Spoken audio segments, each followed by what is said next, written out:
Arié Ben Semoun est le directeur France du lobby Elnet, qui a organisé, tout frais payé, les voyages en Israël d'une centaine de parlementaires français. Il a, le 7 décembre 2023, à l'antenne de Radio J, fait l'apologie de crimes de guerre en imputant aux habitants de Gaza, je cite, une responsabilité collective du 7 octobre. Il a appelé à la destruction de Gaza, qu'il a explicitement comparé à l'Allemagne nazie. Personne ne peut imaginer que les Allemands, que les nazis aient pu faire tout ce qu'ils ont fait pendant tellement d'années sans qu'à un moment ou un autre, tout ou partie du peuple ait été complice. C'est la même chose pour les Palestiniens de Gaza.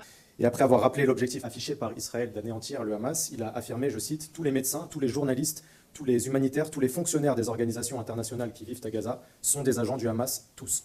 Sachant que plusieurs ministres actuellement en exercice ont déjà publiquement valorisé l'organisation que représente ce monsieur et qu'aucun de ces ministres, à ma connaissance, n'a à ce jour réagi à ces propos, quelle est la position du gouvernement face à un tel discours? Est-ce que vous condamnez ces propos qui ont récemment été exhumés? Merci, vous mettez le doigt sur un sujet qui est évidemment extrêmement sensible et qui fait partie des fractures de notre pays. Je pense que des prises de position aussi extrêmes ne servent rien, en fait. Elles ne servent pas les Israéliens, ne servent pas les Gazaouis, elles ne servent pas à la paix. Je pense que la position de la France est équilibrée.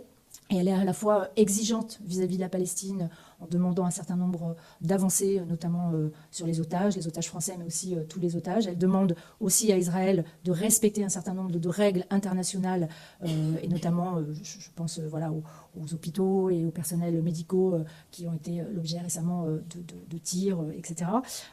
Et surtout, elle appelle à la reprise des discussions et la reprise, et même l'engagement, j'allais dire, de discussions pour vite avoir un cessez-le-feu et vite pouvoir amener à la fois de l'aide humanitaire. Donc, je ne vais pas commenter voilà, exactement votre question et pardonnez-moi, mais je trouve que tous ces propos qui sont, et parfois repris d'ailleurs par des politiques qui sont extrémistes, n'apportent rien et n'apportent aucune solution.